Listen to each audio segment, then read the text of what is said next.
Go for it. Okay, Jerry Marstall here, and this is my lovely wife, Nancy. Hi, guys. Who is a pilot, as most of you know, and has a Sundowner she flies. And we're in beautiful Asheville, North Carolina, on the west end of the state, up in the mountains, about a 30-minute flight over to Knoxville.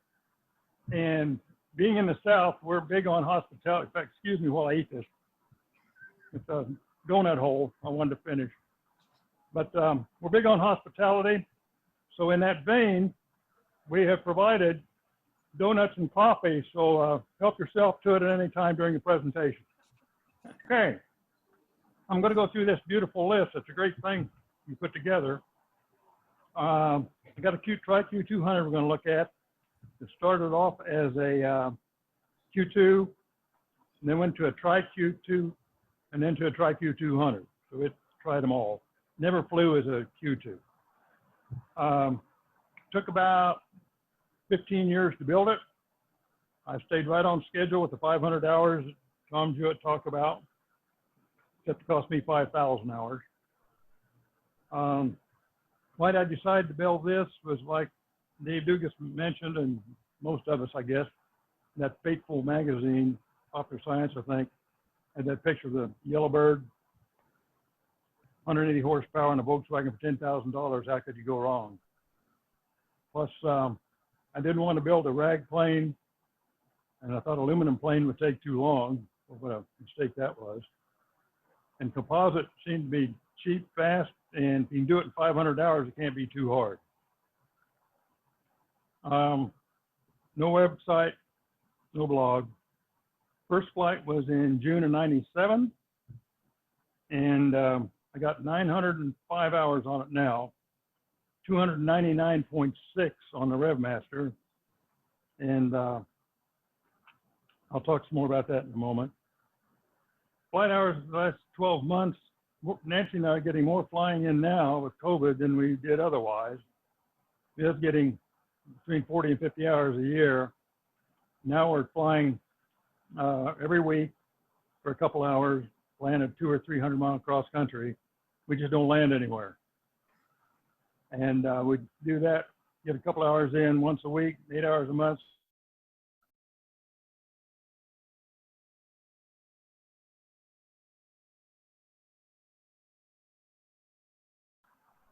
Broken up wooden floor, and dirt. And they did have a forklift in the corner that didn't run, but the lift was high enough where it failed, where they shut it off last, that I could use it as a hoist to pull the engine off. Because on my plane, the only way I could get to the sensor was to pull the engine. Now, not to say Osmoge's remote, but they only get UPS service back then anyway, when they had enough packages to force a delivery day. And I was lucky. I called in for overnight shipment of the sensor. The UPS happened to show up the next day. But by the time I got the engine back on, Livermore was finished, so I turned around and came home. Most interesting flight or trip, that was one. Another one was we're going out to Field of Dreams, Ernest Martin. And as we were approaching Bowling Green, Kentucky, the block in the RevMaster gave way, and I was bathed in oil inside and out of the airplane. And that was the beginning of the conversion to the 0200. Scary flights, we've all had our share. Mine are better over a bottle of beer. Modifications, nothing like Jay, he's the master of mods. But I do make a few, some just so I could physically fly it. Others were prompted by assistance of other people, and lots of you guys. Do I plan to make any more modifications? I've worked enough hours on it and trying to fly it now. And oddly enough, for the last few years, all I've been putting in is gas and oil. What I do differently, I would start immediately with the 0200. Having flown both, the 0200 makes it a whole different airplane. Okay, with that, and a sip of water. Let's exit stage left to the airplane. Still plenty of donut holes, by the way. We'll start back here. Let's see first if I can get this camera to switch from me to the other side. We had some, okay, back here, we can see the first thing you notice a little different about my airplane is the canard kind of droops. And that was when it was going to be a Q2. The reason for that, when I started building it, I was living up in New England and I was actually going to fly it out of New Hampshire. And at the airport up there, they had shown me, since it's only going to take 500 hours to build it, I already had a hangar space picked out and everything was fine. And one day I'm up there talking with the folks and they say, oh, Jerry, we forgot to mention you're going to be moving from that hangar we told you would get to this other row of hangars. The problem with that was the taxiway to them was narrower than my gear was going to be. So fortunately, Scott Swing came out with the airplane tricycle gear at the right time, so that's how it became a tricycle gear. But obviously I had the canard made and I wasn't about to cut that sucker in half. So there we are, and everybody says, well, gee, isn't there a danger hitting the ground? Probably is, but the nose is in the air when you touch down, so that makes them a little higher, but I haven't touched them yet, and I've had one interesting attitude with Dave Richardson that I thought for sure we hit, but we didn't. So I'm no longer concerned about it at all. Moving up a little closer, the spinner on it I did make, and that was with some coaching from Lynn French, and it's out of carbon fiber, works great, no cracks in it, and so I got 600 hours on it with no problems. The Cato prop is a 6064, or was. I don't know what it is now, because at that pitch it was just revving too high, way above red line. And I sent it back. He returned it, but I could never get him on the phone again or email response to find out what my new pitch is. But it's doing pretty good if I'm getting 180 true 2700. I mean 170 true airspeed, mile an hour. Down here, we see the K&N filter. Lynn French helped me on that as well. And you'll see there's a lot of people that helped me build this thing. In fact, so many that I was concerned I could get it registered my name and a repairman certificate, but I got away with it. The reason I put that in, I didn't have it originally, is I was in a set of hangars on the opposite side of those, and they're putting a road in on the other side. And I come to the hangar one day, and pre-flighting, I saw a whole bunch of dirt laying in the intake tube, going clear up to the car. And it actually swirled in under the doors and got up into there. And of course, the floor was always covered with dirt. So I put this in. I did not notice any degradation of manifold pressure, engine RPM performance, or nothing. The wheel pants, courtesy of 1H Ernest Martin, as is the cowling.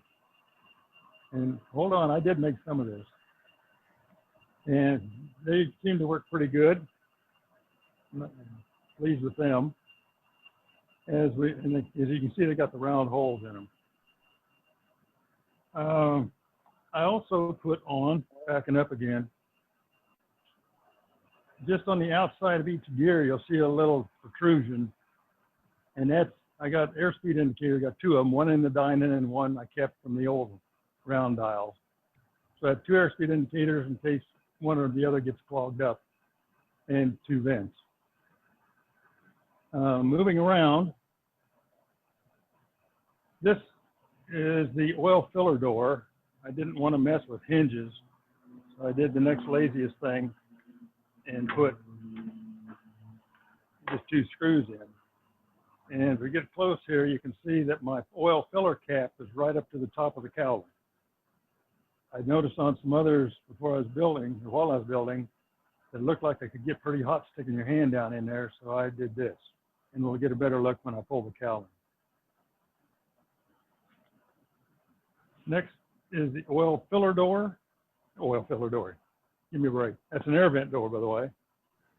And for some reason, I thought it would look cooler when I wasn't using them not to have that sticking out in the air, even though the NACA duct's supposedly low drag. I needed to get every 100th of a mile an hour I could get. But I did it just because I thought it looked nice to have it closed when I wanted it. I fill mine for fuel from the top. Just the hose comes straight up into the center of it that leads to the main tank. I've been happy with that. Nothing else really around on this side.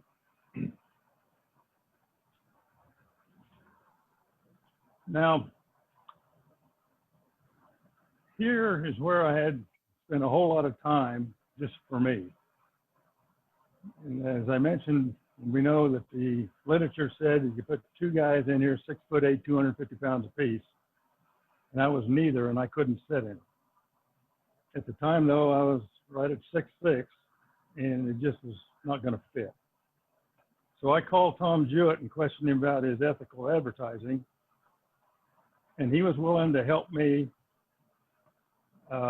figure out how to make more room. One was to move the bottom of the seat back forward so that you lay down further, which of course pushes your knees straight up in the air under the instrument panel. The other was to literally make this bow come out further, so it's kind of squared off. So I tried that and immediately put a crack through it and figured out that's how Tom sells more canopies. That helped, but it wasn't enough. So then I had to raise this, I think it's about 1.5 inches, raise the back of the canopy so I'd have enough headroom so I wouldn't have my head stuck on my shoulder. But when you do that, of course, then the turtleback doesn't fit. So I had to sculpture all of this to make it look like it was supposed to be that way, look like the original, but this is about 1.5 inches or more higher than what the normal one would be. I have enough room to sit in it, but I use earbuds because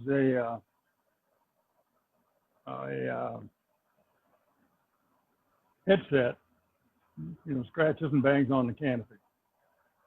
But it works for me. I had to make some modifications, which we'll see inside to accommodate. Even then, I had trouble with being inside it. Well, the key is unique in that if you lose it, you just go to the hardware store and you have a new one. You don't have to have a duplicate. And I did lose this at Ottawa.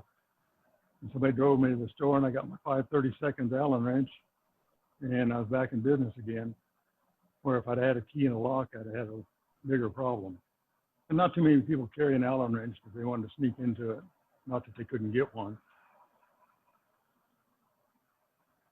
Okay, so far, guys.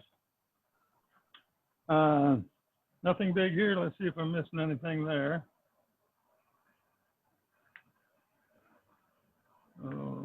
Oh, yes, the belly board. I wrote a brief article on this. Originally, it was to open from the front. And I found a couple problems. One being the Airstream tried to keep it, pull it open. And the other was that when you have it down, the fumes for me were killers. So I just turned it around. And the challenge was making a mechanism that would force the board down into the Airstream when there's only 1 inch of clearance between that and the gear up under there, but somehow it works out. And I like it much better this way. The other was if the cable that pulled the board up were to malfunction somehow, then the belly board the other way around would be open, creating a lot of drag plus a lot of fumes at the same time. Okay. This, I don't know if you can see there. I took the idea off of a Cessna I saw sitting on the line. That's the static port hole there. And you just slide that forward or back in your testing until the static system is appropriate to give you the right airspeed and your airspeed indicator. That seemed to work pretty good, and I've had no trouble with it. Back to the tail.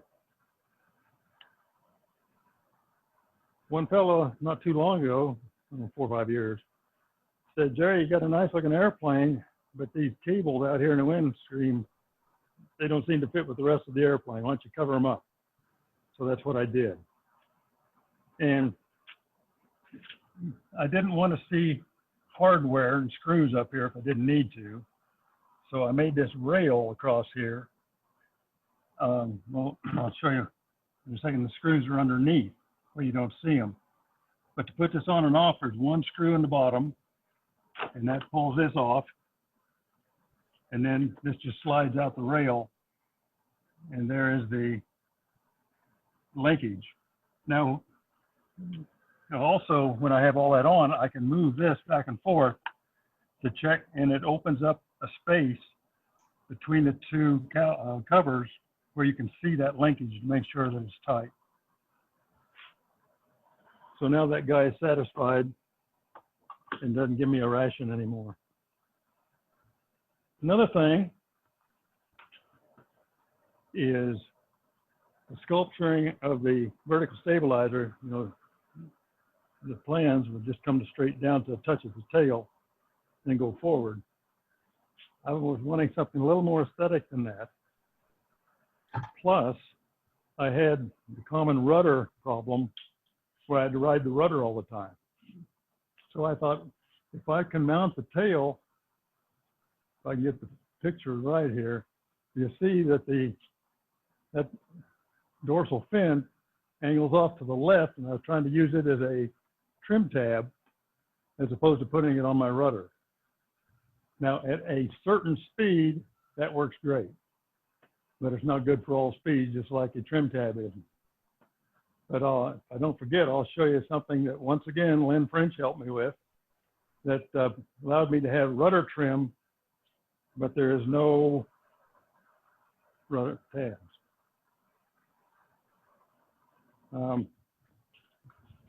The elephant in the room here is this PVC pipe thing. And this is version 2.0. First one is out of wood and slapped together just to see if the concept would work. And it sure makes it handy. I just slide that up underneath, pull the screws out, slide it back, which I'll show you in a moment how I do that. And to take it apart, to store it, just have these pins stuck in there, and this piece slides off. All of them do, and the center one comes out. And I just stand them on in, wrap the rope around them, and stick them in a corner.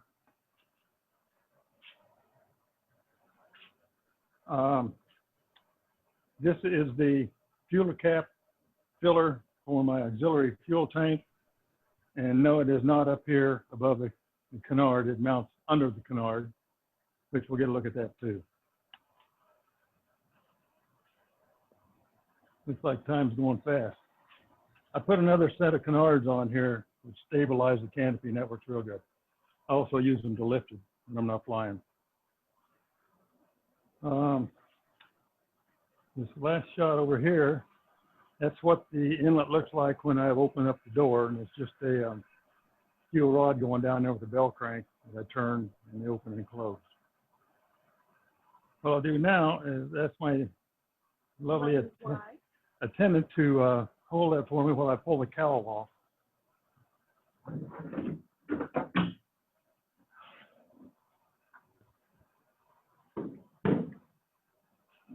Okay, thank you. The engine in here is the 0200 that Bob Malachek builds. And man, he builds an engine. I was just talking to him a couple of weeks ago, maybe you guys already know. He sold his house, his hangar, his tools, and he's moving to, I forgot the name of the town. It's where iFly moved to. But it's 0200 9.5 to 1, ported, polished, balanced, gapless rings, the standard Marvel carburetor on it. And this cowling was my own design, the plenum rather, and it has worked beautifully. My EGTs at cruise are all straight line at about 340, and I'm very, very pleased with how it cools this engine. This right here is my oil cooler, and it's something out of a race car magazine, and it had to be small. which it is, but you can see it's still very tight. The unit is upside down, so the attachments, this is an elbow going in and straight up right there. And then the other one, of course, at the back. With the oil filter, these strips was when I was fighting another oil temperature problem. And that turned out to be the gauge. But Terry Crouch put me onto these. You stick them on there and they'll record the highest temperature and keep that tape temperature there so you can read it. So I decided to leave them on. I check them every time I pull the cowling to see if any part of my oil going in and out of the oil cooler, what differentials I have, or if they're climbing or not. This is the Jeff Rose ignition, and it's been here, and the bottom one is right there for the bottom cylinders. They've been in these two positions since 1997 when I was running the RevMatcher. So the recent discussion on the cooling of these units, I don't know about any other, but right here is a hot air coming out of the cooler, and I got a dam there to stop it from blowing directly on here, but it goes down, which is in proximity of the bottom one. But they've lasted since 97 without any, I've never touched anything on this ignition system since then. Jerry, what did you make your plenum out of? What material? Fiberglass, just plain old glass. Plain old glass with plain old safety epoxy? Yeah. And it's, oddly enough, I was very concerned about the heating problem, but I had no option. I said, well, you know, give it a try. And like I said, it's been a perfect functioning. The only thing I changed when I put it, the 200 in, is that timing gear with the teeth on it there. That was it. Now, the other thing that Bob Malachek for me, he told me this was a classy engine, but I didn't know just how classy until he sent it to me. You got Rolls-Royce valve covers. So I've got the Rolls-Royce of 200s, which is pretty neat. You got about 6 minutes left, Jerry, just so you're aware. Yeah, I'm not going to make it because I still got the inside and the back to go. So let me, that's just to protect the wiring in case the fan belt breaks. And let me pass off again, and I'll go real fast.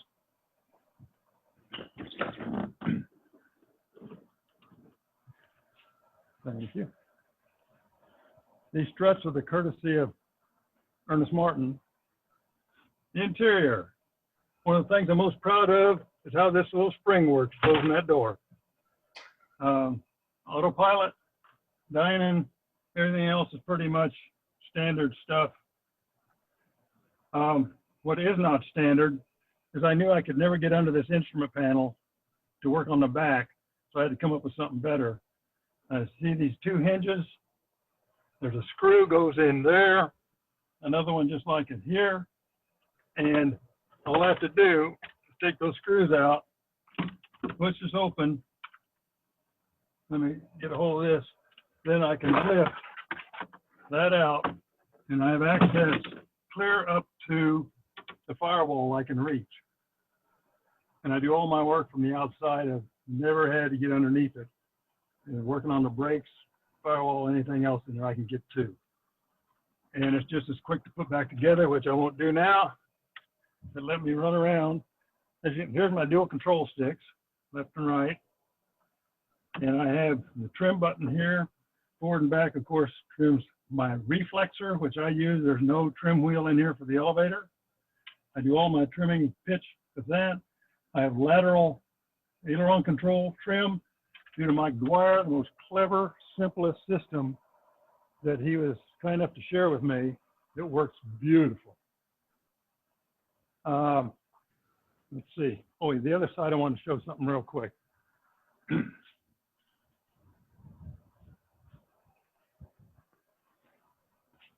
People were asking about how to mount their servo for the elevator, and that's what I did. Just mounted it right on the canard, and it runs back to a arm that comes up from the left elevator. And that has seemed to work well.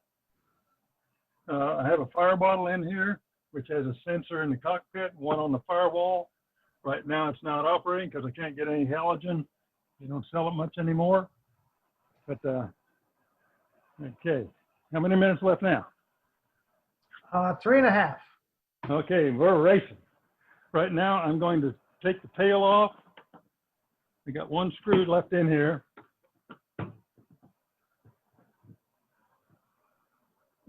Whoop. Maybe I will, maybe I won't. Don't hurt it, Jerry. The screw's only 8 inches long, so it won't take much.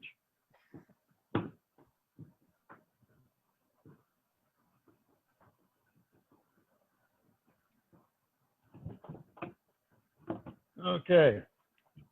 Then with that, I just slide it back, and it's handy. Thank you, man.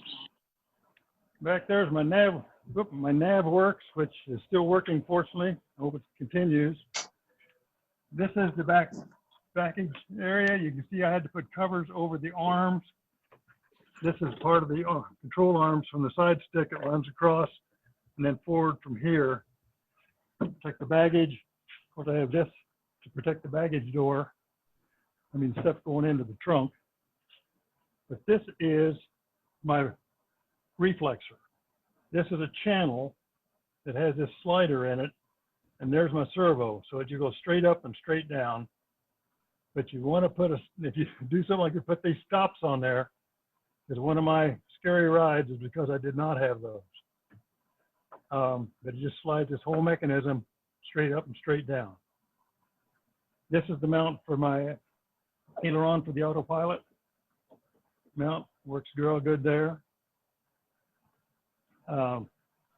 Yeah, that is my aux fuel tank. It's removable because I knew I'd never make it where it didn't leak. I put it in there and it's never leaked. There's the door to get to the baggage from the cockpit. There's no hinges or anything. It just slides out when you get to it. This is the fueler from the outside, comes down in the top, vents on the two sides. You can see that this kind of goes to the center lower, and then it comes out back there with a disconnect through the console to the main fuel tank. This is my AeroVolts lithium. Got an Odyssey battery up front, and of course we know what that is. Okay. How much Less time? than a minute, Jerry. The only other thing is to show, this is my access door I was talking about. Easy to get to. My lock, I have an automatic lock. This up here, spring loaded. When I close it, it comes down, slides down this little ramp here, and the pin goes in, so I can't take off and have the canopy come up. Then there's another lock here that hooks to that cinches it down even tighter. So that's my cockpit thing. Oh yes, notice that the rudder pedals are up in the air simply because I couldn't get my ankles to bend back far enough to get.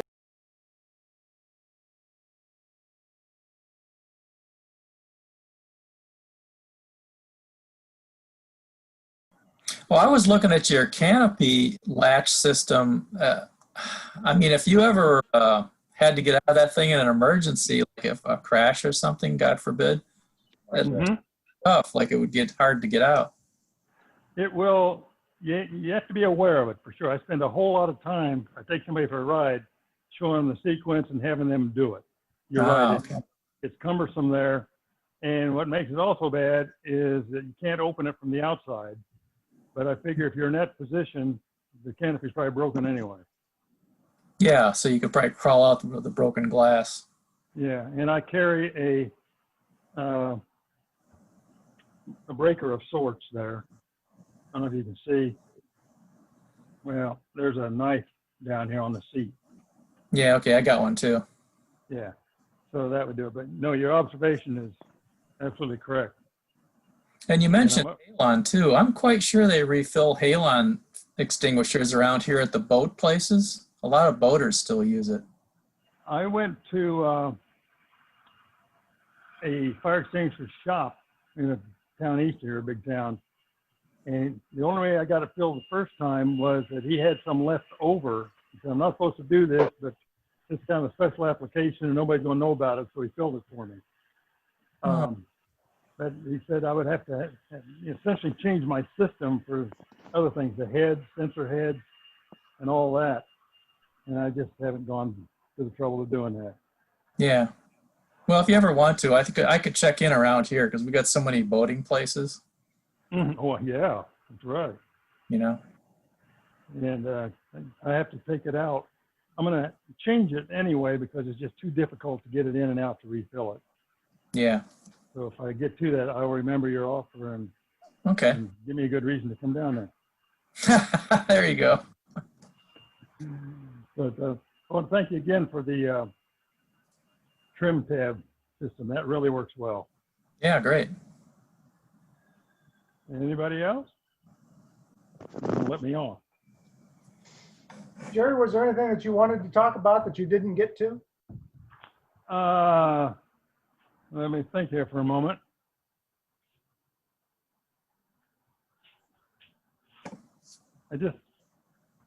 No, I think I've got it all. Let me look at my notes here.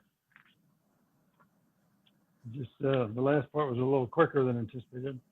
Yeah, up front, I've got my Odyssey battery up front. Oh, if I can switch this, let me see if I can switch it again. Show you something else I need to do. The other thing that you did not mention that people may not know is that you tend to fly from the right side. You do not fly from the left side. Try to sell it. That's true. And even at that, the reason time comes to sell it, the primary reason, I don't know why it doesn't want to cooperate. No. I didn't want the first time that I took somebody for a ride, you know, the buyer's going to want to fly from the left seat. And I didn't want the first time I flew it from the right seat to be with some joker I don't know and has never flown one before. So I want to be comfortable. The other reason is I thought, should I be in a position of helping somebody solo, if I got a stick and they got a stick, everything dual, it's going to be a lot easier on me. And I can actually be sitting in there, have my hand on the stick, and they won't see it because my leg's in the way. But I don't ride the stick, but I'm there instantly if I need to be. Or if I'm looking the other way and he starts moving the stick when I know it should be going the other way, I can prevent that. So it's safety was the two reasons I decided to fly from the right. Would I do it again? Let me try. If I can get this done, it's a lot better. And just whatever reason that doesn't. The arm, maybe I can take the camera out of here.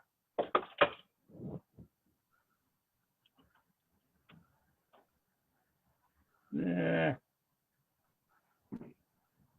That ain't gonna work. Anyway, the linkage had to be very short from the elevators to the stick, coming vertically, because there's not much stick throw when you have it over on the side. And because of that, you have less leverage. And the less leverage means my controls are much heavier than they would be on anybody else's cue. The only positive aspect of that, well, two. One, I got to have my side sticks, which I still love. And the other is people aren't used to the sensitivity that a regular cue has, and pitch is a control problem for people new to it. With this, it takes a lot more muscle, which is closer to what you get in a regular airplane. So their control is much better, which is nice when you're trying to help somebody learn to land this thing on the ground. And I actually had to carve out the sides of the fuselage for the ailerons to have enough throw. So they're only skin thick on the the sides there. I wish at least it worked once for me to do the presentation. Ah, there we go. Me. Now let me slide. This is the arm I'm talking about, is short, so you have very little leverage. And the right elevator hooks on here, the left one over here, and then they meet in the center. And so and the clearance right back there meets the elevator movement in both directions, deflection as the book calls for. Same with the ailerons, but I had to dig it out so that your hand had room over there. And if you notice this cable going through, that is my rudder, because when you have your pedals up that high, you can't take them back down to the floor again, or it was a pain to do so. So I simply attached them right there's the rudder, and ran them up the side, up underneath the longeron, through the here, and out the back. And that seemed to work just fine. Is that over the top of your battery? Yes. When it's tight, it clears everything. Oh, okay. That's my Odyssey. And this knob here controls my rudder trim. And it goes to the firewall around the pulley and hooks onto the back of the rudder. And you use this, you push the rudder just like regular trim, you get it where the ball's where you want it, and then you turn this knob until the pressure goes off your foot.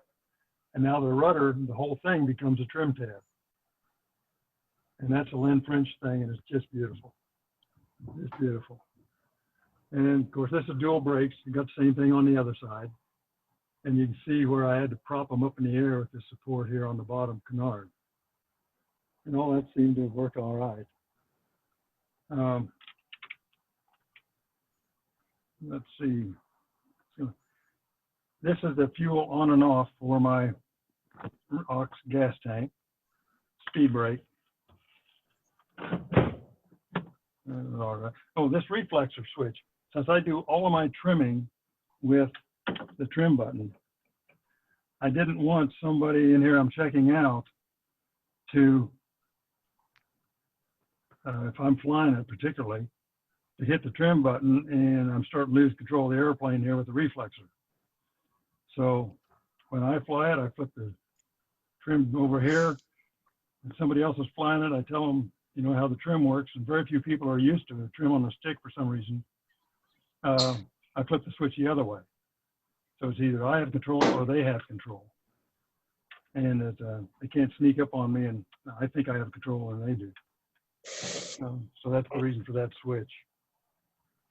It's the old KSA CHCGC or EGT, and it works well. It's just kind of archaic. Not a problem there. All my critical switches are up here. There's my 2 batteries, 2 ignitions. Up is 1 battery, down's the other battery. Fuel pump, and then I put in a second one between the header tank and the carburetor, so we don't have problem getting fuel through there. What do they call it? When escapes me, when the carburetor gets blocked off because of heat. And that's with my alternator.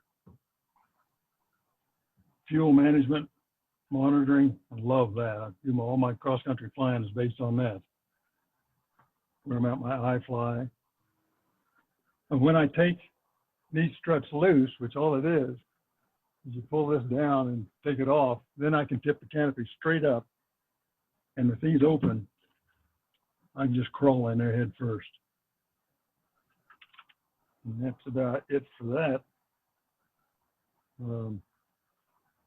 What else? Oh, it's nothing I did, but just to show you how old technology seems to work. I put that C-band thing in there. That was the rage of the age back in the 80s, early 80s when we were building these things. And I've not had one problem with that thing after all these years. Worked great. My NavWorks, I got one of the early ones. I got that for under $500. And the only problem is I was also lucky that this is not one of the serial numbers that was recalled before they went out of business. So as long as it works, and I'll be happy. But I had to move my transponder antenna because it had to be 10 feet away, or no, something like, I forget, but the distance, there was no way anywhere in there I could put it. So I had to put my transponder antenna clear in the very tail back there. And I made a drill and a socket set with this long pole to go back in there and drill it and mount it. And that was a lot of fun. But it works. I guess that's all that matters. Well, we're at the mounts for this tank are held with a hinge, and the hinge just folds up to give me room to bring it out. And I attached it, to the sidewall, lashed it all in, and bolts from the outside. And this plate here is just insurance. It does not touch the tank anywhere. There's a light sight through there. So whenever I'm looking for this, I look to see if there's not light in there, that means the tank's settled and I need to do something. And so far, no problem. And that adds another hour of flying for me, which makes a big difference. Anything else?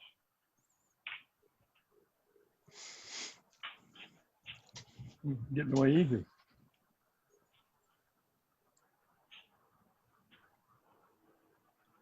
It's like, all of us that have it, it's a fabulous airplane to have. So is that full down deflection you've got there, Jerry, at the moment? On what? On the elevator. Oh, that's it. Okay.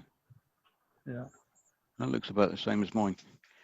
I had made adjustable sparrows until I got it where they're supposed to be. And oddly enough, the first time I put them on, they worked just fine. And I just got wood screws mounted in there. I drilled a hole and put flocks in the edges, and the screws go into them, and haven't had any problem except on the other side.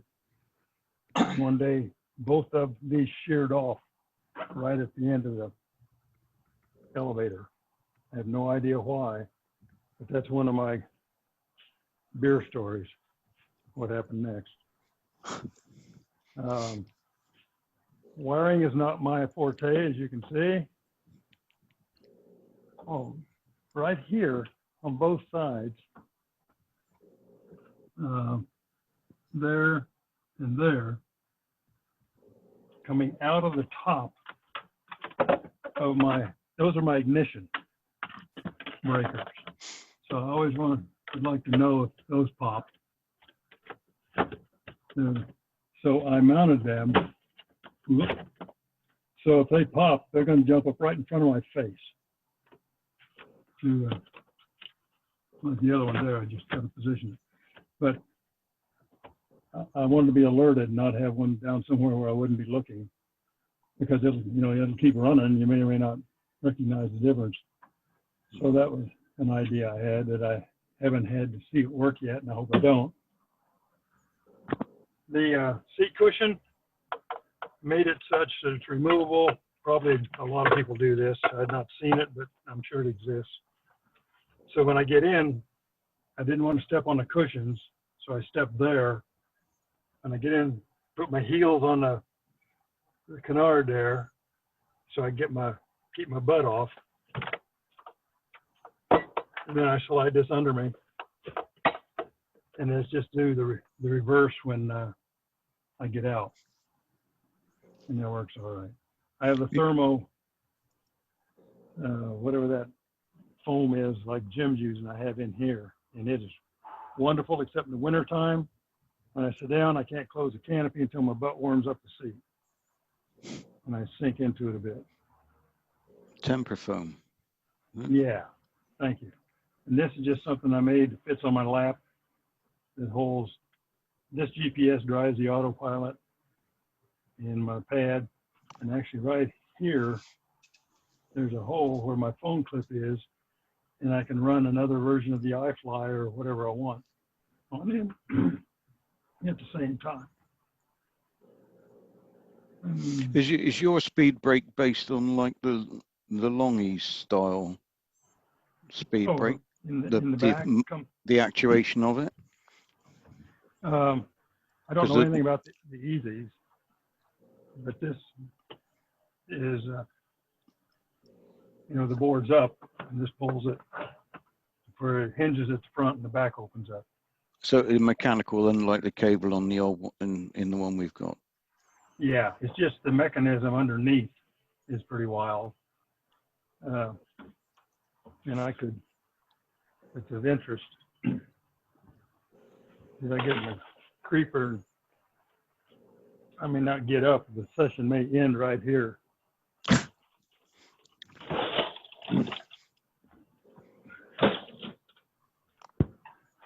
I wasn't certain how to do this because there's so little space.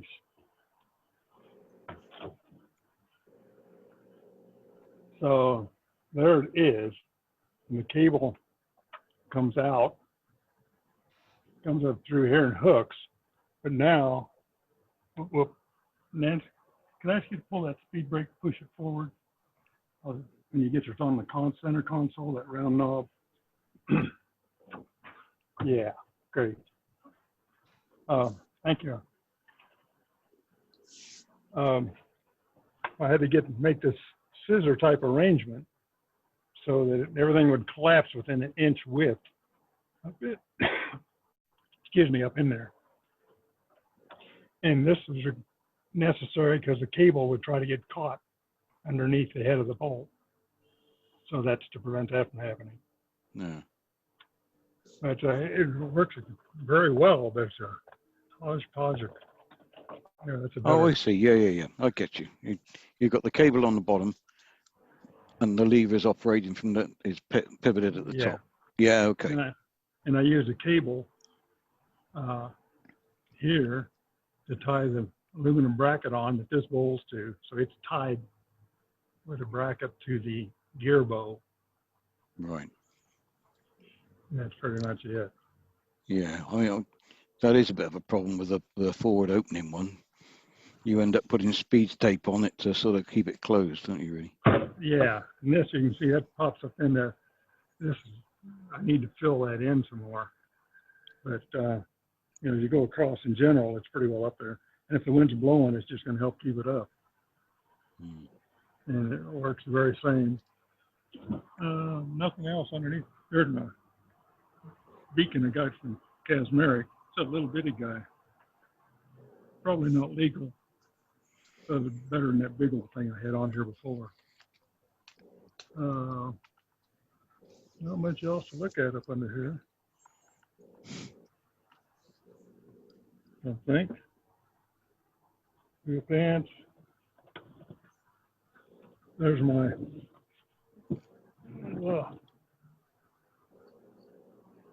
That's how I get to my elevators to take them off. And there's a vent, fuel vent, and the one on the other side. So 4-into-1 exhaust, stainless ceramic covered. I think you've about seen all there is to see of this airplane. These are the vents, 2 of them for the aux fuel tank. They come down and come out there. See them joining here. So I got those 2 vents for the aux tank. Have you got 2 auxiliaries or just one? Is it 2 vents on 1 tank? Is it? Yeah. I put one on each of the high corners. That corner up here, and then there's one over here because it V's to the bottom drain spot. So I knew all the air was going to be up in those corners, so that's where I put the vents.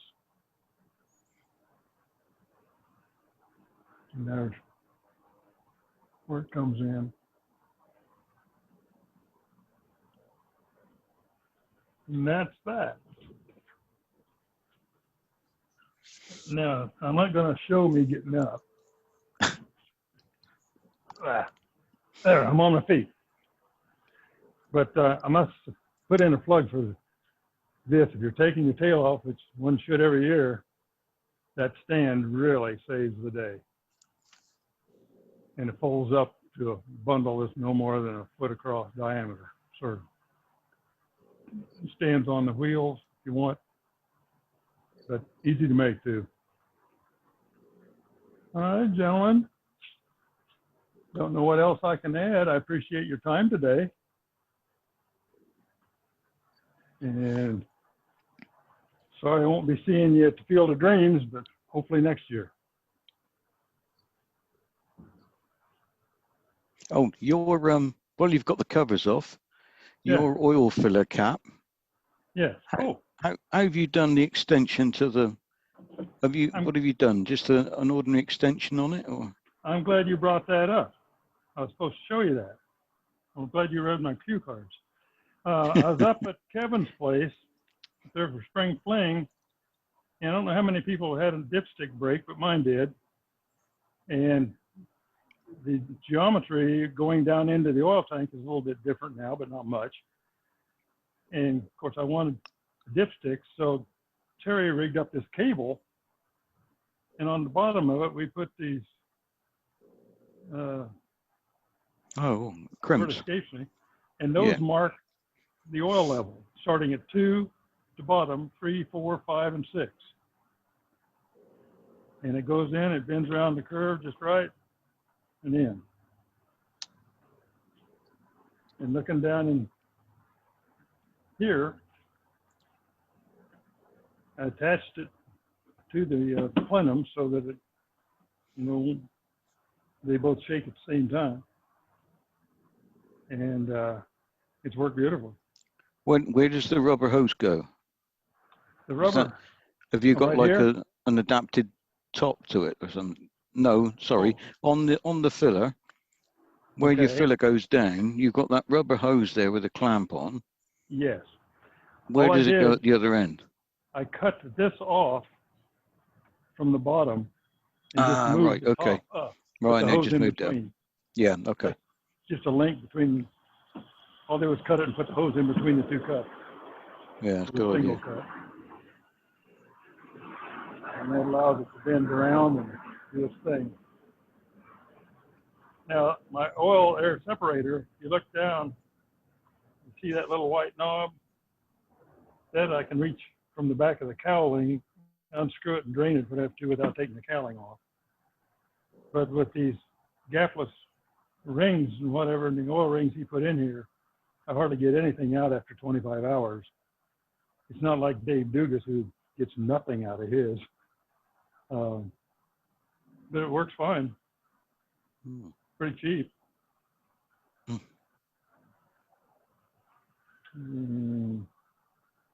Don't know if there's anything else around here.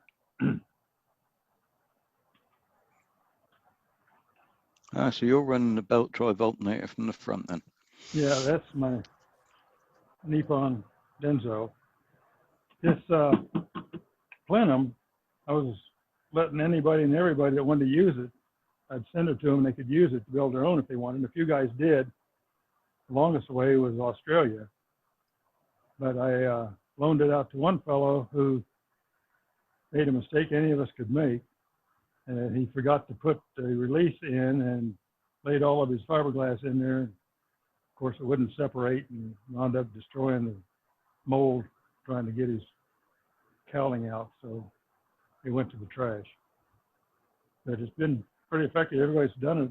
I think Sam Kittle might have, and who knows if they'll use it or not. But it's really worked well. I've been very, very happy. Do your rings in the front of the canopy, does that fit into the rings then? Those, the front of those, or? Yeah, let me get what I use. They work, but they're very crude. I made these. And I don't know which side this one goes on, but I just slide those up in there, put the cowling on. Then Well, let me get it back out here. Oh, I see. And it screws into that. Well, it just actually just slides in back there behind the ring. This opens up more when you got it in there. But it slides in, and then you can see the screw holes. Yeah. Okay. I screwed it in. But it fits nice when you got it screwed in. It's loose now. Yeah. And so that's what I use there, kind of crude. I never figured out how those guys are able to do it the way they do it. So that was my solution.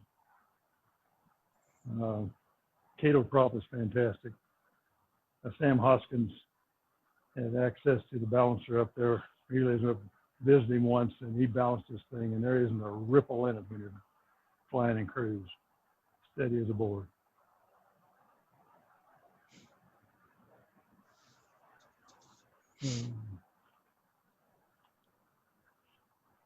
Oh, the other. You haven't got a temp sensor on your spin-off filter then? Is there an option to put a temp sensor in the spin-off filter? Actually, I don't have anything on the filter. These are the inlets and outlet for the oil cooler. Right. But I don't know. Well, I did have actually, I think at the time, one of these on the filter when I was checking to see what the temperature was, what temperature was going into the filter, what the filter was, and going out. But it disappeared with the filter that was on, I guess. But this little guy here really works well. But it was a lot of effort to find out how to mount it in there and to keep, since the fittings are very thin, the way they're mounted into the oil cooler, they would crack. And I finally built this L. It's just an L thing that butts up against that fitting so it can't move. And I've not had an iota of trouble since then. But it was a booger. And you see there's not a lot of space in here for the exhaust air. But it all seems to come together, even though it looks like it wouldn't. And that's Rolls Royce. Nothing to look at down there. Which ignition are you using? Old Jeff Rose, Electro Air. Ah. And it's been, I was sorry to see Jeff get out of it because he is such a fine gentleman. But the guy has taken it over, evidently has done great because he's advertising. But they're much more expensive now. Whoop. What happened there? Did you go away? Nope. But I have no complaints whatsoever with this. It's just fantastic. Where's where's your control unit for that? Is that inside of the aircraft or is it in forward of the firewall? It's right there. Oh, I see. Oh, it's in your little one. Yeah. Right there. Okay. And these blocks, which Imran told me is not the best idea. Those are for my EGT and CHT sensors. So the wires running from the top end here, coming from the sensor, and these go through the firewall. I figured when I replaced the sensors, I wouldn't have to take them loose from the inside and through the firewall and all. That's the reason I did it. He says I may have some electrical interference there and my readings may not be accurate. But I have no idea knowing if they were going to be accurate or not. They just read what I want them to read. That's the best kind of accuracy. Never have a problem with it. And this sole purpose of this is so I can get to these motor mount nuts and also the ring to lift the engine out is under there. These are too small. I made them, it's very hard to get a spark plug in and out of there, but I can, but it'd been much easier if they were just a quarter of an inch bigger. And Yeah, I think I talked about this as you save the wiring should the belt come off. Nothing down in there much. This here, it boxes off the air inlet where I got the filter so the air doesn't come up into the cowl and goes into the carburetor. I don't have a heat muff on it. I didn't have any room, so I have no heat.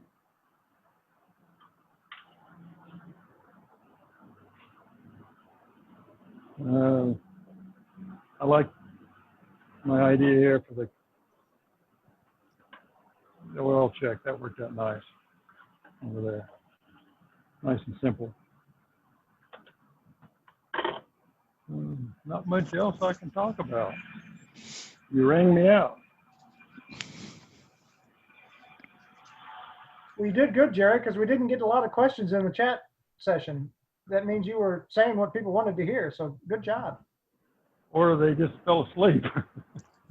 Well, okay, that could have been it. I appreciate you guys taking the time to let me describe the bird.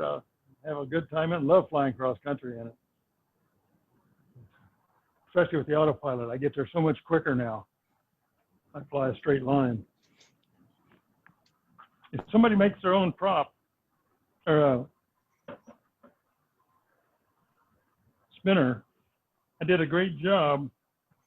The middle of this thing does not move at all. I lasered it on there. What I didn't think about when I was forming this, to make the outside perfectly round. And there's, so it looks like it's wiggling because this isn't the same diameter as this. And just from the, probably from the overlap of the cloth or whatever. And I never once thought, I don't know how, I guess I could put a straight edge from front to back and get it smoothed out. But it looks like it's wobbling, but if you watch the tip, it doesn't move at all. And so the thickness varies from my layups from top and bottom. Other than that, that's it. Well, thanks, Jerry. That was great. We really appreciate it. Well, thank you. I had a nice time doing it. And by the way, all the donuts are gone now, so don't worry. Thanks, Jerry. All right. Thanks, Thanks Jerry. so much. Hey, next month, Mike Dwyer is going to talk on 10th of October. So All right. that should be fun too. I'll be looking for that one. All right. Thank you, gentlemen. All right. We'll see you all. All right. Bye-bye. Thanks a lot. Bye-bye. Thank you. You Bye, bet. guys. Bye-bye.